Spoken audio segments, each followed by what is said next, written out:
Welcome back to my YouTube channel UGC NET JRF history. और आज की video का हमारा टॉपिक है सूफी आंदोलन, जिसे सूफीवाद भी बोलते हैं। इससे पहली वीडियो में हमने भक्ति आंदोलन की बात की थी। आज हम सूफी आंदोलन के बारे में पढ़ेंगे। इसमें हमारे 4 सिलसिले हैं जो काफ़ी सूफी आंदोलन से रिलेटेड है, काफ़ी इंपॉर्टेंट है एग्जाम के पॉइंट ऑफ व्यू से। तो अगर आपको वीडियो अच्छी लगे तो प्लीज़ वीडियो को लाइक शेयर कीजिएगा और चैनल को सब्सक्राइब जरूर कीजिएगा और वीडियो को एंड तक जरूर देखिएगा।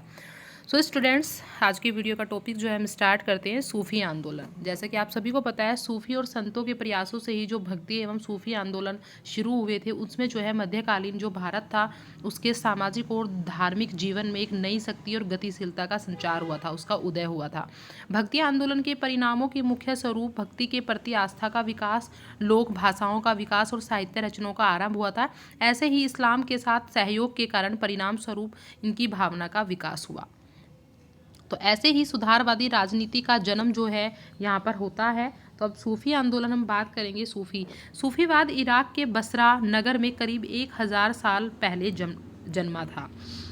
रबिया अल अदहम, मंसूर, हल्लाज जैसे शख्सियतों को इनका प्रेरणाता कहा जाता है। ये जो व्यक्ति हैं इनको प्रेरणाता कहा जाता है सूफी आंदोलन का।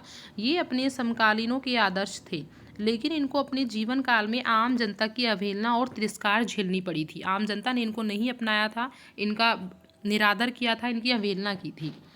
सूफी लोगों सुन्नी को कहा जाता है और सुन्नी इस्लाम कुरान हदीस पर चलने वाले मोमिन होते हैं। सूफी नाम के स्रोत को लेकर अनेक मत है। कुछ लोग इसे यूनानी सोफस ज्ञान से निकला हुआ मानते हैं, तो कुछ लोग कहते हैं कि ये सूफ या ऊन से आया था, क्योंकि कई सूफी दरवेश ऊन का चोंगा पहनते थे, इसलिए इसे सूफी कहा गया। कुछ लोगों ने कहा है कि सूफी शब्द की उत्पत्ति सफ़ा से हुई है, जिसका अर्थ होता है पवित्रता या शुद्धि की अवस्था।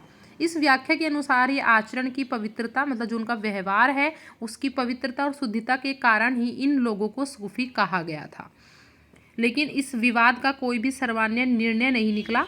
तो ज़्यादा संभावना हम इस बात पर दी जाती है कि सूफी शब्द की जो उत्पत्ति है वो सूफ अर्थात ऊन से हुई होगी। तो बात करेंगे भारत में प्रमुख सूफी सिलसिलों के बारे में। तो सबसे पहला जो भारत में प्रमुख सूफी सिलसिला है वो है चिश्ती सिलसिला, जिसे चिश्ती संप्रदाय भी बोलते हैं।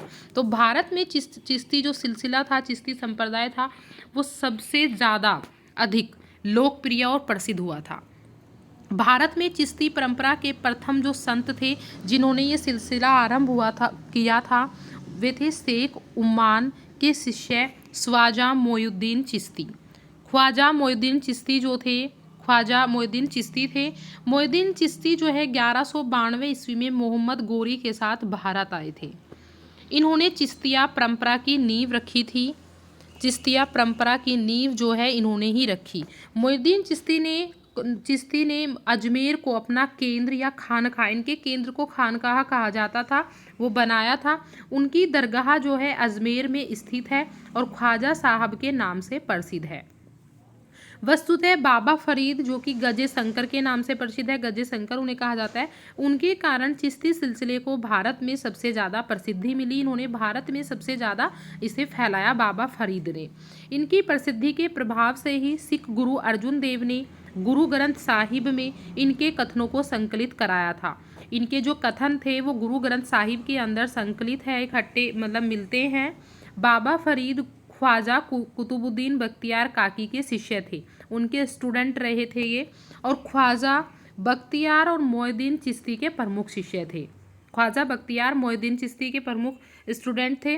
चिश्ती संतों में सबसे जो लोकप्रिय संत रहे हैं वो रहे हैं निज़ामुद्दीन औलिया और ये थे बाबा फरीद के शिष्य, और ये सबसे लोकप्रिय संत थे निज़ामुद्दीन औलिया। चिश्ती संतों में ऐसा माना जाता है कि निजामुद्दीन औलिया जो थे उन्होंने दिल्ली के 7 सुल्तानों का शासन काल देखा था। वे दिल्ली के 7 सुल्तानों के शासन टाइम तक जीवित थे, किंतु वे किसी भी सुल्तान के दरबार में उपस्थित नहीं हुए। 7 सुल्तानों का काल इन्होंने देखा, उनकी राज्य व्यवस्था देखी, लेकिन उनके राज्य में कभी नहीं गए, उपस्थित नहीं हुए। निजामुद्दीन औलिया के प्रिय शिष्य अमीर खुसरो थे, उनके प्रिय जो शिष्य थे वो अमीर खुसरो रहे हैं। चिश्ती संत नासिरुद्दीन महमूद, जिसे चिरागे दिल्ली कहा जाता है, चिश्ती संत है नसरुद्दीन महमूद चिराग, ये दिल्ली के नाम से अर्थात दिल्ली के चिराग नाम से ये बहुत ज़्यादा प्रसिद्ध हुए थे। ये भी चिश्ती सिलसिले से ही संबंधित थे। दक्षिण भारत में चिश्ती सिलसिले को प्रारंभ करने का जो श्रेय जाता है दक्षिण भारत के अंदर, वो निजामुद्दीन औलिया के शिष्य, निजामुद्दीन औलिया के एक शिष्य थे शेख बुरहानुद्दीन गरीब, जिसे कहा जाता था शेख बुरहानुद्दीन गरीब को जाता है। इन्होंने दौलताबाद को अपने प्रचार प्रसार का केंद्र बनाया था। यहीं से इन्होंने अपने चिश्ती सिलसिले का प्रचार किया। मुगल शासक अकबर फतेहपुर सीकरी के चिश्ती संत शेख सलीम चिश्ती के प्रति आदर और भाव रखते थे तथा अपने पुत्र जहांगीर को उनका भी आशीर्वाद समझते थे, क्योंकि ऐसा कहा जाता है कि जो सलीम थे, जो जहांगीर थे, वो इन्हीं के आशीर्वाद से उनका जन्म हुआ था। फतेहपुर सीकरी में अकबर ने शेख सलीम चिश्ती के मकबरे का भी निर्माण कराया था, क्योंकि ये इनका काफ़ी आदर और सम्मान करते थे। अब चिश्ती सिलसिले की कुछ विशेषताएं मैं आपको बता दूं। चिश्ती सिलसिले के जो संत थे वो प्रवृत्ति से बहुत ज़्यादा उदार व्यक्ति थे। उन्होंने ऊंच नीच, धर्म, जाति और जन्म के भेदभाव को त्याग दिया था और मानव सेवा व प्रेम को प्राथमिकता दी थी कि सबसे पहले उनके लिए मानव का प्रेम और उनकी सेवा करना है। चिश्ती सिलसिले से संबंधित संत या सुल्तान या कोई भी अमीर से कोई भी वास्ता नहीं रखते थे। चिश्ती सिलसिले से जो संत, जो उनसे संबंधित जितने भी संत थे, जो इसे मानते थे, फॉलो करते थे, वो किसी भी अमीर व्यक्ति या किसी भी सुल्तान से कोई मतलब उनका नहीं था। एक बार अलाउद्दीन खिलजी ने निज़ामुद्दीन औलिया से मिलने की इच्छा जाहिर की थी, लेकिन औलिया ने कहा था कि मेरे घर में 2 दरवाजे हैं, यदि बादशाह एक से अंदर आता है तो मैं दूसरे दरवाजे से बाहर चला जाऊंगा। लेकिन ये इनसे मिले नहीं थे, क्योंकि ये चाहते थे, ये कहते थे कि किसी भी मतलब अमीर व्यक्ति से हमें नहीं मिलना, किसी भी सुल्तान से, हमें सिर्फ अपना कार्य करना है और सेवा करनी है और खुश रखना है व्यक्तियों को।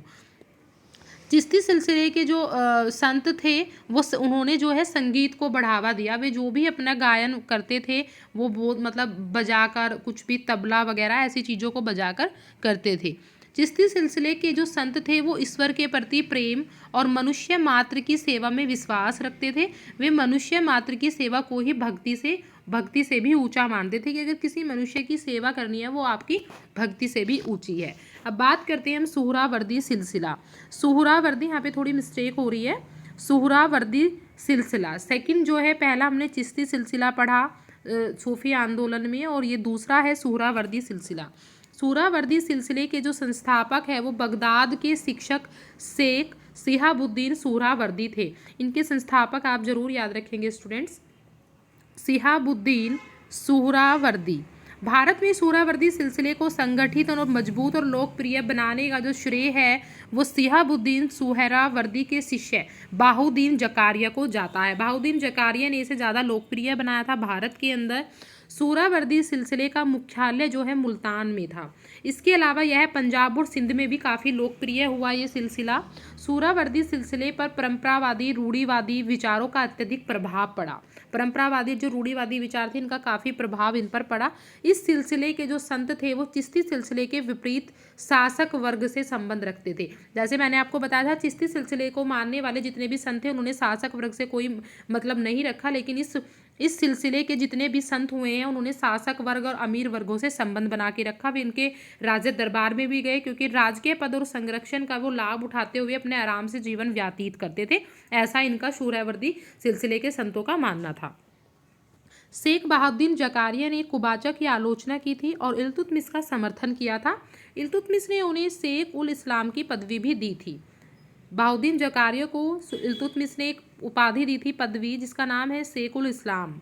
सुहरावर्दी सिलसिले के जो प्रमुख संत थे उनमें शेख रुकनुद्दीन शेख और समाउद्दीन जमाली, मखदूमे जहानिया, सैयद जलालुद्दीन बुखारी आदि प्रमुख थे।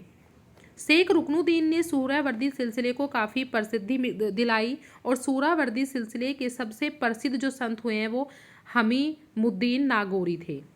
सुहरावर्दी सिलसिले की एक शाखा फिरदौसी जो पूर्वी भारत विशेषकर बिहार में लोकप्रिय हुई थी, इसके सबसे जो प्रमुख संत थे वो हज़रत सरफुद्दीन यहया मनेरी थे।